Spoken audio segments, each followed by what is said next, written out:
folks, and welcome to their Saturday morning Samoflange. I'm Matt. I'm Benjamin. It's good to have you back. Thank you, brother. I'm still glad to be back. Question time. Hit me Question time. Hit you with the question time. What is, we like soft drinks here in the U.S. Yeah. Do they like, and sweet tea because we're Southern. Do they have we're There's no tea sweet drinkers. tea equivalent. We love coffee. We love what is it? Look, what is it that everyone drinks? In Sydney, they are renowned for the coffee. There are coffee snobs. There are award-winning coffee shops. I mean, if you spit, you're gonna hit a coffee shop. There is a coffee shop on almost every corner, and they're all good. They can all have their own vibe and their own. It's kind of like Seattle. Yeah, it's very much like Seattle. Seattle has a bunch of specialty shops with their own grind, There's their own ground. There's a lot of hipster service in Sydney as well, just like Seattle. I can imagine. So you can go into a place, not everyone, but a lot of them, they have these unique sort of, I mean, I had never seen this before, but other people I've told about, they're like, oh, I've seen something like that before, where they had coffee shops. One was called the Pokey Cat Cafe. It was pretty close to me, and essentially you walk in, and it's all cat themed, cat design, cat logo, cat toys everywhere, and you can go sit, and then behind a glass partition, there's like 30 cats just hanging out, lounging, that you can just sit and watch, and I guess you can go around on the other side and go play with the cats or pet them or feed them or something like that. Wow. Yeah, and all the restaurant stuff is themed, so cat related stuff. So but that's their coffee. And that's their whole coffee shop. That's the whole vibe. It's cats. They use cat. But like Aussies don't take themselves as seriously as we do. We're all about money. Let's get the grind. Let's be productive. Yeah. Let's do what we have to do and then burn out quick and then we die. Aussies, no worries is an actual vibe that they have there. And you told me this the first time. Yeah. They had this very laid back. Very much more laid back. Let's work to live, not live to work kind of thing. And so the coffee is everywhere, and some places are very much like you order a coffee, you should expect to wait a solid 10 minutes before you're going to get anything. And then other places, it doesn't matter. But it's all good. Okay. It's all delicious. The coffee is absolutely terrific. All right, next question then. Firing them away here. No sweet tea and Coke and sugar drinks like that. I forget what they call them. Obviously, those are limited. They're Pop, rare. sodas, it's whatever, rare that people Fizzies. would order fizzies something. I don't know what it's called because I so rarely saw people drinking them. That's fine. But makes sense that they're Coke. You know what is really popular there is the Coke Zero. Coke Zero is by far the number one soft drink I think in Sydney. Like everybody's got Coke Zero. And so I was like, oh, this is interesting. That is interesting. Because normally it's not Diet Coke, it's Coke Zero. They're also, and I believe you told me this, there's a bunch of Kmart's. Kmart, yeah. Kmart is dead, dying in... I think the headquarters of Kmart they is in moved to Australia, yeah, exactly. I think it's in Sydney. K for kangaroo. And for... And honestly, Kmart is so ubiquitous in Sydney that they can't imagine a world without it. They're like, oh, what? I gotta have Kmart. I go there all the time. Like our Walmart. Exactly. It's very similar to Walmart. Was more similar to probably it's wild because Target. we used to have Kmart. Exactly. Here. Yeah. And then Walmart ran them out. I think Kmart down there. You know what? A lot of it, even the color scheme, is exactly what you remember from when you were a kid. Oh, I bet. Even the stuff they sold. I took a picture one time of a Lego set in a Kmart because I'm positive it's the exact same Lego set I wanted when I was a little kid in Kmart.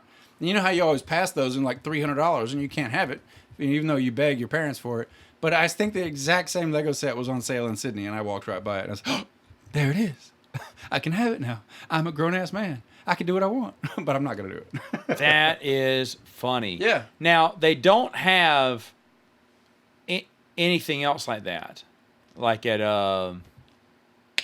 anything else that died in America that like stayed an Outback strong. Steakhouse? Well, I know that. You know what's pretty funny is they actually do have a few Outback Steakhouses down there. And oh no, yeah, they do. And I tried to go there, but the Aussies wouldn't let me. No. That's probably none of my friends would go with me. I agree. Probably not the best. I wanted to show them what we thought about them. Why did they have a Kmart? My other one is now you talked about prawns being. And speaking of Outback Steakhouse, because they pitched that as a Sydney or an Australian restaurant, right? Mm-hmm. And then they pitch, what's the beer? Foster's, yeah. Is Australian for beer. Foster's Australian. They don't have any clue what Foster's is. Like, I asked for one time. They're like, what? That's a Foster's. What's a Foster's? I don't know what you're talking about. They didn't have any clue. Lots and lots of local breweries, though. So they coffee is one thing they have a lot of, and then local beers Breweries. is their thing. They very much like, even from one street to the next, like Wow. one brewery will compete with their beer over another one. And Aussies drink a lot of beer. Let me rephrase. Aussies drink a lot. Full stop. They also drink a lot of beer. There you go. But yeah, and also full stop and period. They don't use the word period like we do. And for grammatical sentence structure, Aussies drink a lot of beer. Full stop. They don't say the word period. I said period one time. They're like, what? What are we talking about? So yeah, lots of weird little things like that. It's like constantly. I explained it this way once to somebody. They said, "Oh, how have you liked your time in Australia?" And I said, "Oh, it's terrific here. It's paradise, and I've loved every bit of it. But I'm ready to go home." And I said, "Oh, what do you mean? Is something going wrong?" And I said, "No, I'm just tired. My brain is tired because everything is just a little off. Everything's very familiar, but it's just a little off. The cars still drive like cars, but the steering wheel is on the right-hand side, and you drive on the left. And the street, the colors of the street is the same, but there's no yellow lines and there's only white lines. Or the Celsius and the Fahrenheit conversion is off, or the metric system is off. It's not feet, it's inches and centimeters and meters, right? Or the dialogue is just a little bit off, like full stop instead of period. Or it was just a constant thing. So like, how when you've left the house, and let's assume you do not have OCD, and you left the house and you really genuinely think to yourself, oh, did I leave the oven on? And you really have that nagging sort of like, oh my gosh, I'm on a plane right now and I have no idea if the house is going to burn down. And eventually it goes away, right? You're like, okay, well the house must be fine, or somebody would have called me by now, or something like that. Your house is on fire. Well, that feeling by the end of my 3rd month there never really went away. Like it was a constant sort of buzzing in my head that everything's just a little off. Yeah. And my brain was really tired of doing the constant converting to what does this mean? This is normal. This is what I'm used to. This is a little different from what I expect. So to the point, get this, that I went to McDonald's, which they call Macca's, which is another exact point of what I'm talking about. Like, it's not McDonald's. No one says McDonald's, even though it says McDonald's on the sign. Yeah. But they call it Macca's. And I don't think I heard an Australian say the full word McDonald's once. But I went to Macca's just to get a cheeseburger that I knew 100% would be exactly the same. Yeah. And then sure enough, tasted exactly like an American McDonald's cheeseburger. Oh, wow. No differences. No aioli. No. Nothing. I'm sure there probably was aioli on the menu. I didn't look for it. Yeah. I just wanted a cheeseburger. Just regular because cheeseburger. I wanted Taste to at home. taste something that I knew would something be familiar. Even Ground you. Exactly. But everything is familiar. That's kind of what's hard to explain, is that the whole country's familiar. The language is the same, but it's off. But everything's familiar, but not the same. But that Macca's cheeseburger was the same. So you're waiting for, a stage light to fall from the sky? Yes, precisely. The Truman Show all over again. And, yes. I needed to get rid of that buzzing in my buzz, like something is off. Hello, neighbor. Yeah, hello, neighbor. Exactly. If I don't see you tomorrow, have a good afternoon, good morning, and good night, or whatever it is. Yeah. It's great. That's exactly how it was. That's why it felt you just a felt little like off. something's just off. I know this is the real world I'm in, but something is that's off. That's such a good analogy. You're so good at this. I love the fact that you're the no, host the of way Saturday you're Morning describing Samoflange. that, that's how it feels. Yeah. Maybe Australia is the Truman Show. Maybe that's where they do it for real. Maybe so. All right. So another one. Exotic meats. You said prawns or something that I like. Yeah. Was there something else that was kind of common that we don't see a lot here? I did try kangaroo. So they do it as kangaroo on menus here and there. Okay, anytime. Yeah, that's something we don't have it here. It's a lot of stuff. How's kangaroo? It's just like you would expect. It's a little chicken. gamey. It's a little chewy. It's chicken. It's gamey. Yeah. It's gamey chicken. It's a little chewy. It's not the best, but it's not a delicacy by any means. But when in Australia, why not? No. So like I went up to the I went to a brewery. There's shucks. You're gonna have to come back to me. For my birthday, I went up to the hills where the wine country, the Hunter Valley, I think it is called. It's It's just northwest of Sydney, Hunter Valley, and had all these beautiful wines and vineyards and everything up there. And they had all their custom stuff. And then rented an Airbnb in the Hunter Valley. And on the way you sent me a picture of this. Did I probably did. Yes, you did. Yes, I remember. So on this. my way into the Hunter Valley, like just driving through, it had the sign right up there. It said slow kangaroo crossing. And I was like, hey, look, the sign. And I was kind of making a joke, and I looked down, Sure enough, there were like 7 kangaroos crossing the street. I look over to my right. Here comes 7 more zooming past the car because these guys can run 60 miles an hour or 60 kilometers an hour, which is like 30 miles an hour. So they're coming flying past the car because we're going 15 miles an hour or so. And then I look to the left, and there's another pack of kangaroos running the other direction. I'm like, what is going on? Are we about to be eaten by kangaroos? Because they were everywhere. And it was just a normal thing. It was just another day Wow. in the Hunter Valley down there. So it was great. Okay. TV. TV. What were the shows?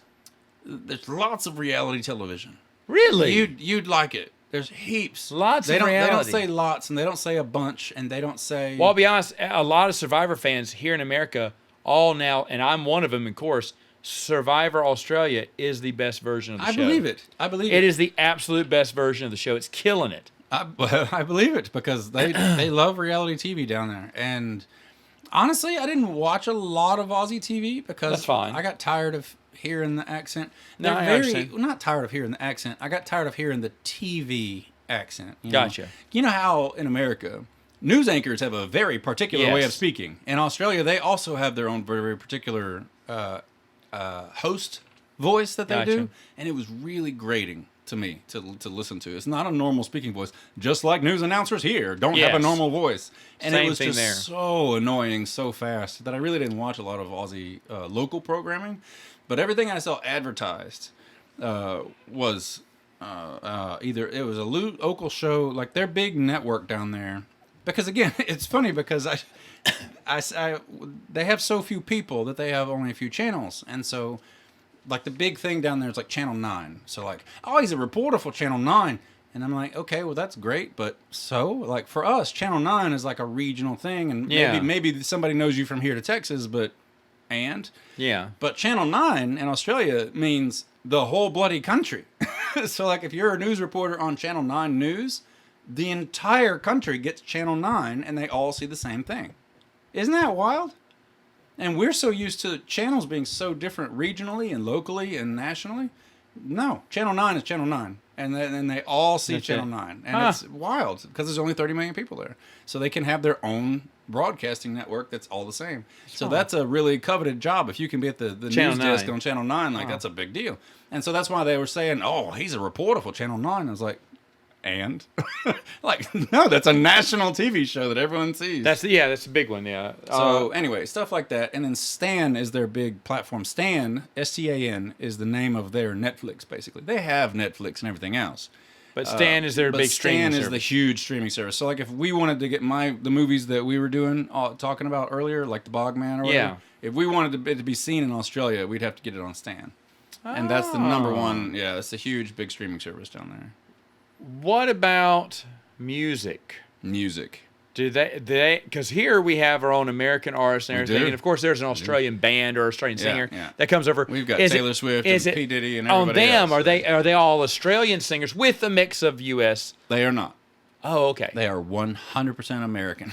Okay. Every okay. song I heard on the radio is American. a song you'd hear here. Okay. And honestly, they love the 80s and 90s music just as much as we do. There And you go. because Well, they have good taste there. truthfully, a lot of the music that I would hear in restaurants and stuff is 80s and 90s music. And Interesting. From America. Like, I never heard an Wow. Aussie song playing. That's why I asked. I didn't No. know if it was like some, because I mean, we have Australian bands Yeah. and singers every once in a while that come on we the have radio so when they many get Aussies, hits. we don't even know they're Australian. but we because don't they know have they're such a good Australian. accent. But Nope. over there, it's If like, I no, we're heard playing an straight Australian American. song, like I didn't recognize. didn't recognize and from one to the honestly, other. the only time that I think I might have heard Aussie music and somebody turned to me and said, "You don't know this song?" As I was in a bar and a band was singing, like a live band was singing a local Aussie song, Folk song, yeah. song of some kind. And then otherwise, the only other music I heard was like I was there for Anzac Day, and Anzac Day is like it's similar to their Memorial Day. Oh, okay. And Anzac is an algorithm or anagram for Australia and New Zealand Army Corps, okay. or something All like right. that. So Australia and New Zealand Army Corps, and it started in World War One. And World War One, New Zealand and Australia teamed up with the Allies to go stop the people in World War One from doing bad things, right? And the Aussies were sent, and the Anzacs were sent to Turkey. So there's this big beach in Turkey that is like their Normandy beach for them. So tons of Australians and New Zealanders died on this big beach in Turkey during World War One, and they still are very, very.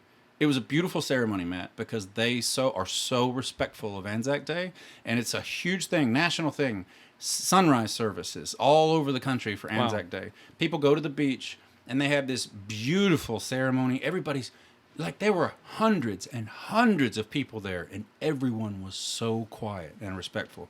I mean, think about the biggest funeral you've ever been to, like with hundreds of people there. Like, if you can imagine that, right? Mm-hmm. And if you go to something like that, that's the only, a funeral is the only time I can imagine like 300 people in the same kind of close quarters where everyone would be respectful as possible and quiet, right?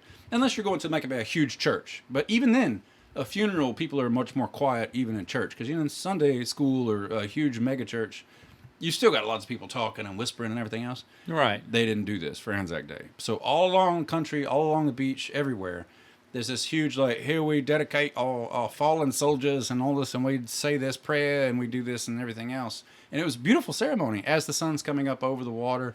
Absolutely lovely. And that's a huge deal for them. And then it's great because at noon on Anzac Day, first of all, everything's closed up till noon. Everything, which is rare. But then at noon is the only day. You know how here we can gamble on, like on riverboats or in casinos or on Indian or Native American land. There's certain rules, right? Right. In Australia, naturally, like I was talking about with the regulation, everything in gambling-wise is totally banned and illegal except for very specific rules. But on Anzac Day at 12 noon, gambling with this one type of game is perfectly legal until the sun goes down. And it's called two-up. And I have this flat paddle board that they put with 2 coins on top of it. One heads, one tails. And they flip the coins up into the air. Somebody hands you the paddle board, and you have to flip them up in the air, and the board and the coins have to go above your head. And then no one touches them. The 2 coins come down. And then one lands on heads and one lands on tails. That's a wash. So they have to start over. So you do another flip, up over your head, comes down. One is heads and another one's heads. Hey, heads wins. And so basically you've got a bar of drunken Aussies. I mean really drunken Aussies. From 12:01 p.m. till the sun goes down, betting on two-up legally. And you either bet heads and you take your money and you put it on your forehead. So you're signaling to the guy running it. It's like, look, I got $100. I'm putting it on my forehead because I'm betting on heads. Or you take $20 and you put it down by your belt, like near your butt, so you're showing tails, right? So you say, I got tails for 20. You say, tails, anybody for tails? Anybody for tails? And then he takes all the money for tails, or he takes all the money for heads. And then he says, all right, two up. And then they throw it up, hey! And if it comes down split, it's a wash. And you just keep flipping until you get 2 tails or 2 heads. And then basically you don't have to do it through the broker in the middle who's running the game. You can just do it with each other, and say, I've got $50 on heads. And then if you win, you hand them over your $50. And then you lose and you take it back. And then they just go back and forth. Wow. And just play the gambling game all day. So the other... Naturally, there's a lot of beer involved with this, too. A lot of beer. Yeah. So I got to ask, because that was one of my other questions there about holidays. They seem to have a lot of Labor Days or King's Birthday. Did you see any of when that? I was there, they have a 3-day weekend called the King's Birthday, which is not the King of England's birthday. It was the Queen's birthday up until last year or so. So it was the Queen's birthday weekend, and so it's just essentially... And I looked it up, too, because I was like, what the heck is this? Because no one else could give me a straight answer either, because we don't know exactly... They just celebrate it. Yeah, they just celebrate it. They get a 3-day weekend, so what do they care? Any excuse Aussies can have to take off work, they're taking it. Like, they're taking it, That's the no worries vibe. Like, they're absolutely... Down the clown. Any holiday you can give me, Matt Governor, I'll take it. Yeah, let's go. Juneteenth. So, yeah, they had the King's birthday, and it's just a 3-day weekend, but essentially it's a British holiday that the King isn't even born in the summertime. It was just an excuse to have a royal's birthday celebration in the summertime, and which is ironic because it's in the dead of winter in Australia. Yeah. But the King's birthday is a British holiday, like English holiday. That's crazy. Because Australia has been a part of the Commonwealth for so long that they still have it. So, wow, so it carried over from that. Yeah, exactly. Wow. Has nothing to do with anything else other than that. Okay. I know they have opera because Sydney Opera House. Naturally. Bray's been there. Yeah, so Bray's been there and yes, sung. Bray's been there. I did get to go to a show in the Sydney Opera House. It was terrific. It was beautiful. Oh, really? Yeah, okay, it was good. Beautiful in there. The other thing was theater, where stage theater people. Do they have like a New York version of Broadway or? I think the Opera House is probably the biggest. Opera House is it. That's where all the premier local venue. arts and everything. Yeah. Okay. It's actually quite small inside. Like it's beautiful and huge on the outside, but it's all a shell, really. Like it's the veneer of the Opera House that is the big part of it. Mm-hmm. Inside, it's actually just it's several small venues. So there's a lot of different performance space in the opera house. So you can go to like there will be like 5 or 6 different performances going on the same Saturday night. Oh, just okay. all in the same building. Always something to do there. Yeah, exactly. Just to pick your building. You pick your poison with the opera house. There's several things going on, and then they've got one major big stage where like the big people would the come. big hall. Honestly, yeah. the huge players like probably like Taylor Swift, or if a big show comes, they're not going to perform at the opera house. There's not nearly enough seats, so they would play at like a rugby field or something like that, some big huge stadium or something. That's where they would be. Okay, that leads into the next. But there was a lot of theater. I did get to go see some theater when I was there. I saw some terrific musical theater. I found a couple of theaters. One that was willing to do plays. Like they said, "Oh, you have a play you want to direct? Come on, give it here." And that was their big thing, was that they were all about directing comedies and dramas, and then they were in a partnership with a theater down the street that was all about the musicals. Like this group had the musical theater, and this group had the dramatic and comedy theater, and then they would work with each other. And if they had overflow, and if they sold out completely, they would ask that other theater, say, "Hey, we've got a show that's completely sold out. Do you have any days that are available so they can come over and do a few extra shows?" And they would share, basically. That's nice. Yeah, it was really great. And there's a part of Sydney called Potts Point, which is up by the harbor, which is a little bit more of an affluent area, but it has a lot of theater background or theater people in it and everything else. I actually looked at renting a space there too, so I did get to go to a lot of theater. It was all very same, is good high quality stuff, like very, very good high quality theater. They know what they're talking about with that. Okay. I was really impressed with the performances that I saw. Now I'm cheating on this next question because I actually know some Aussies, but there's sports that they love. Yeah, it's a rugby. They rugby, always like the football, then soccer. There's rugby, and then there's rugby. But rugby's a big one. But it's called Australian football. Yep, it's called rugby as well. It's rugby. It's rugby, basically. It's Australian League. But that is the most insane, because my buddy got me to watch one. Yeah. And I was like, the championship or whatever. Mm-hmm. That's nuts. It's nuts. There's so many people going nuts. I mean, it is the most. It is the Super Bowl. It is a Super Bowl on steroids. Yeah. I have never. The crowd drowns out the announcer at times. Did I tell you about how much Aussies love to drink? I mean, okay, so that goes I didn't go to a single event where not everyone was drunk or drinking. Gotcha. Like not one. Like it's very similar. I lived in New Orleans for like 4 or 5 years, right? Yeah. And every event in New Orleans there's alcohol served. Like if you don't have a liquor license in New Orleans, you might as well You're pack dead in the up. water. Yeah. Exact same with Australia. If you don't have a liquor license, and look, here's the thing. I asked this Facebook group that I'm in. It's called Americans Living in Sydney, right? And it's this local group that is obvious. And I said, because the concept of Waffle House was foreign. They didn't know what Waffle House was. They said, what? 24 hours and breakfast all the time? Are you serious, mate? And I said, yeah, it'd be great. And I asked this group, I said, do you think that a Waffle House would do well here? Because in Sydney, almost everything closes by 9 p.m. on the weekdays. Sydney works very, very hard. Monday, Tuesday, Wednesday, Thursday, Sydney people are busting their butts. They get all their work done. But by Friday, forget it. They basically have a 3-day weekend every weekend, and they don't do anything. Wow. But like everything closes Monday, Tuesday, Wednesday, Thursday. By 9 p.m. in this huge city of 6 million people, nothing. Nothing is open. Nowhere to go. Nothing. There's no nightlife whatsoever. And this is one of the big complaints that Sydney-siders have, especially younger, like 20-somethings. There's nowhere to go. I can't go a party and do whatever, right? So they drink a lot. And they have parties where they just get together and drink. But similar to New Orleans, where you don't have to go anywhere. You just go to someone's house and drink. You just hang out there. But that's exactly the culture in Sydney. So they drink a lot of beer, not Foster's. No. And It's Australian for fraud. Australian for fraud. Australian for American Aussie beer. Aussie beer. Yeah. And where was I going with that? So they have... Waffle House was completely foreign to them. They had no idea. And honestly, that was the first place I went when I got back, was because I wanted breakfast so bad. And it was like I was jet lagged as hell. And so I went to Waffle House at like there you go. 2 or 3 in the morning. Sopped it up, baby. Yeah, it was great. Sopped up the eggs. It was great.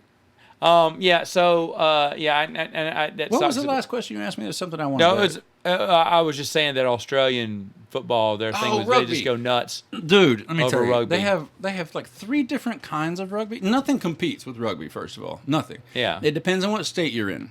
Because New South Wales and Queensland, and they're all very specific about, they're very Different variations. Yeah, very different. Like imagine if Louisiana and Texas or California and Nevada, if they had football, like American football, but it was totally different rules. Like just imagine that. That's what it is there.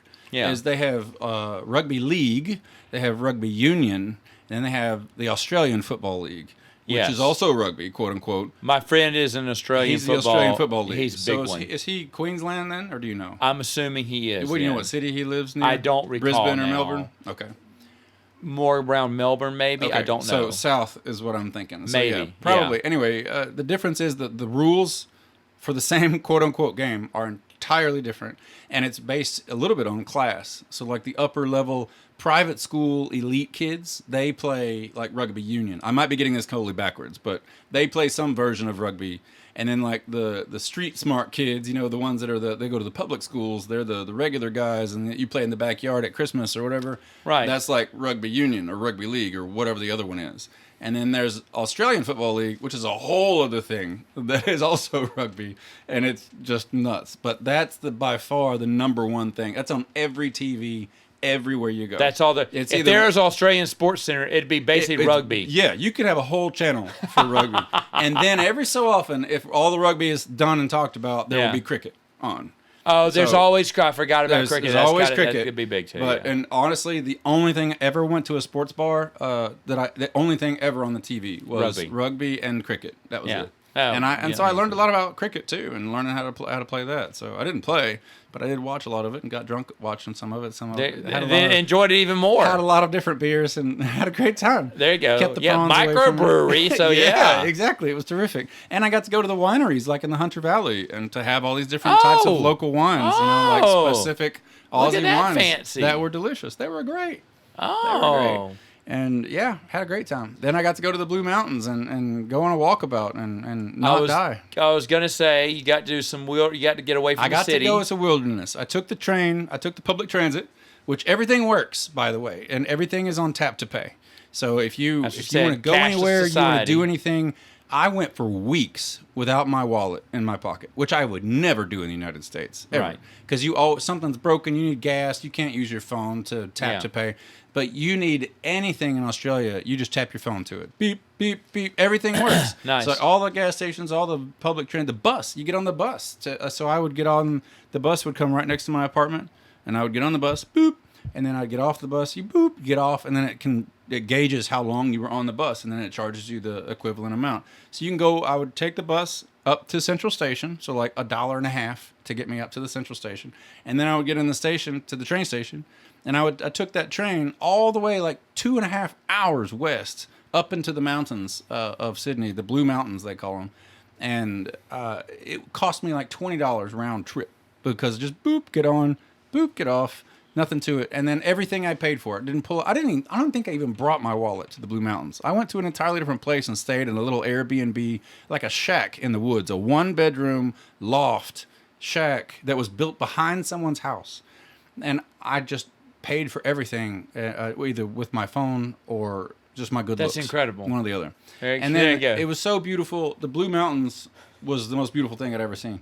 And I could just walk down the street of the Airbnb where I was staying, and there was no sign or anything. It was just a huge waterfall and a gorgeous hiking trail and everything else you could go to. That video I sent you of me out in the woods, that was me. I wasn't even necessarily at a park. I was just in the woods. It was just there everywhere. It was incredible. Love it. So yeah, it's so beautiful there. There's nothing That's to awesome. It. But I was able to get out of the city and breathe country, fresh air, and didn't get killed by any giant snakes.